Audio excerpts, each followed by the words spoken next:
নমস্কার বন্ধুরা, আমার চ্যানেলে সবাইকে স্বাগত। আমার আজকের রেসিপি ফলি মাছের ঝোল। আমরা সাধারণত পাতলা মাছের ঝোল খেতে অনেকটাই পছন্দ করি, তাই এটাও জিরে বাটা ঝোলই করছি আমি।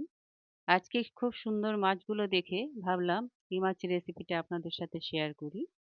দেখুন আমি মাছের আঁশ ছাড়িয়ে নিচ্ছি প্রথমে ছুরি দিয়ে, তারপর ধুয়ে এভাবে আমি কেটে নিচ্ছি এটাকে।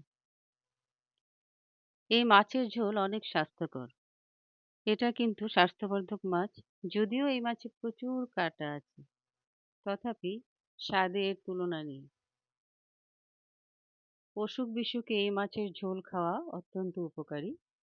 আমরা তাই করি আরকি, সেজন্য বলছি আমি। তো মাছটাকে দেখুন আমার কাটা হয়ে গেছে। এবার আমি নুন দিয়ে প্রথমে মাছটাকে একটু ধুয়ে নেব। ভালো করে মাছটাকে ধুয়ে নিচ্ছি। এরপর মাছে আমি হলুদ আর নুন দিয়ে মেখে নেব মাছটাকে। মাছে হলুদ নুন মাখিয়ে ভালো করে ভেজে নিতে হবে। এই মাছটা আমি ফুলকপি ও আলু দিয়ে ঝোল করব। ফুলকপি আলুটাকে আমি একটু সেদ্ধ বসিয়ে দিলাম। সামান্য পরিমাণ নুন দিয়ে একটু গরম জলে সেদ্ধ করে নিচ্ছি। হালকা সেদ্ধ করে ফুলকপি আলুটাকে আমি উঠিয়ে রাখবো। উঠিয়ে রাখছি দেখুন। এবার আমি একে একে মাছগুলোকে ভেজে নেব।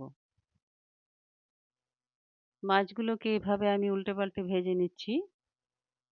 সমস্ত মাছগুলোকে ভেজে তারপর এটা আমি ফুলকপি ও আলু সহযোগে ঝোল করব। জ্যান্ত মাছের ঝোল এমনি হলুদ ঝোল বা আপনার জিরা বাটা ঝোল খেতে দারুণ লাগে।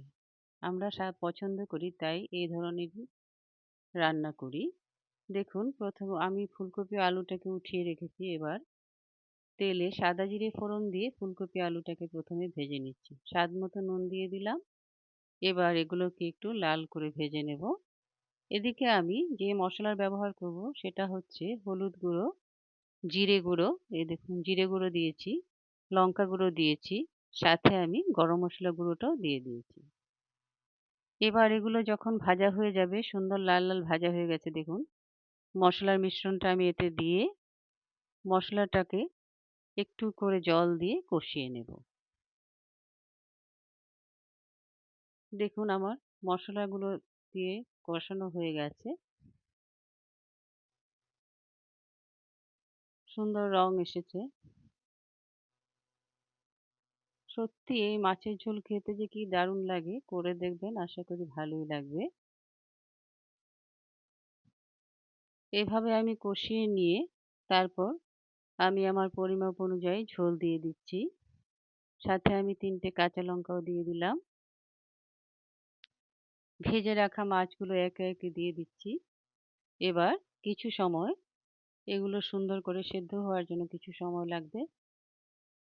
ভালো করে সেদ্ধ করে নেব। সবাই সুস্থ থাকুন, ভালো থাকুন। আবার দেখা হবে পরের ভিডিওতে।